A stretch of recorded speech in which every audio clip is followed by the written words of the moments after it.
Gusto niyo bang sumubok ng kakaibang sport this summer, total bakasyon? Punta tayo sa Fist Gym at subukan natin ang Brazilian Jiu-Jitsu. Tara! Wala pong ganyan-ganyan yan, sir. Wala. Informal lang ano eh. Ah, okay. Oo, informal.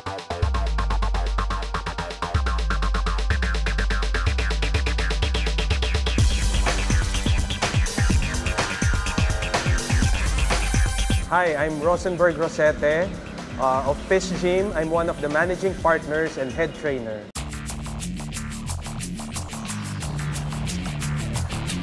So basically, it started as a passion.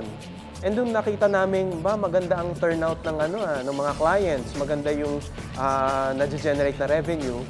It became a passion and a profitable business at the same time. I could remember 12 years old, I started Taekwondo, and then college, nag-karate ako. Nung nagtrabaho ako, medyo nahinto, but still, I know the martial artist in me was seeking some form of physical exercise.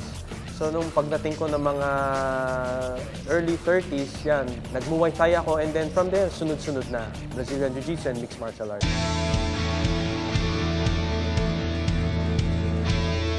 Dito sa Fist Gym, we customize our training. Merong mga students or clients na gusto magpapawis lang. So, ang curriculum or ang syllabus na binibigay namin is yung talagang para mapawisan lang sila. For fitness, yan. Pag gusto mo naman ng weight loss, ayan, medyo may idadagdag kaming mga functional exercises. Meron namang mga client na demographics nila ay gusto talagang lumaban. So it's a different syllabus, fighters training yung binibigay namin. So we customize the training program and syllabus according to each client's requirements. We offer boxing, Muay Thai kickboxing, mixed martial arts, Brazilian Jiu-Jitsu, and Arnis or Filipino martial arts.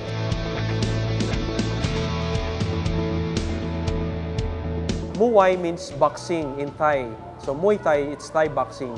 It's the art of 8 limbs. You use your fist, elbows, knees, legs. Yan. Sa Brazilian Jiu-Jitsu naman, it's a gentle art of taking people down, choking them, joint locks, ayan. So mga submissions. Kasi mangyayari, what if you're on the ground, you cannot punch or kick? It's where Brazilian Jiu-Jitsu comes into play.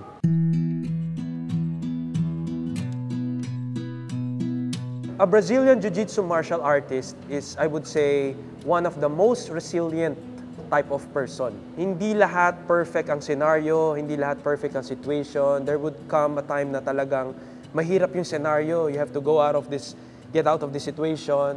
Talagang it requires mental toughness. In the same way sa business, hindi lahat perfect. Sometimes there are lean months, wala masyadong kliyente. Brazilian Jiu-Jitsu martial artist adapts to situations. In the same way, may apply mo to sa business, mag-a-adapt ka dapat sa situation. Maybe you do some tweaking in your marketing programs. Tutok lang, focus lang, dire-diretso lang. In every endeavor naman, similar to this, the business and Brazilian Jiu-Jitsu, kailangan mo talaga muna ng tamang mindset and also tamang emotional and mental strength, fortitude.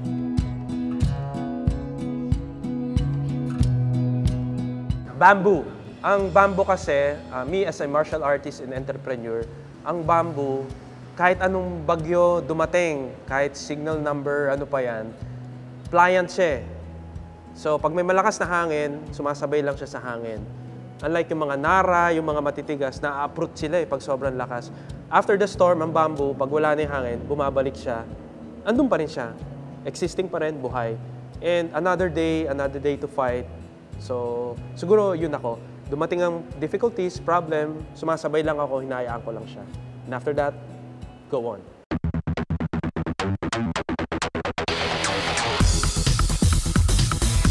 Well, this summer, no, aside from swimming, aside from the usual outing and excursions, pwede nyo itry yung Brazilian Jiu-Jitsu para magkaroon ng diversity yung physical activities nyo. Jiu-Jitsu is not just a sport, but a self-defense art too.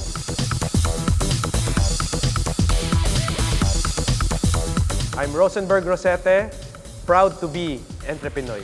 Proud to be Entrepinoy.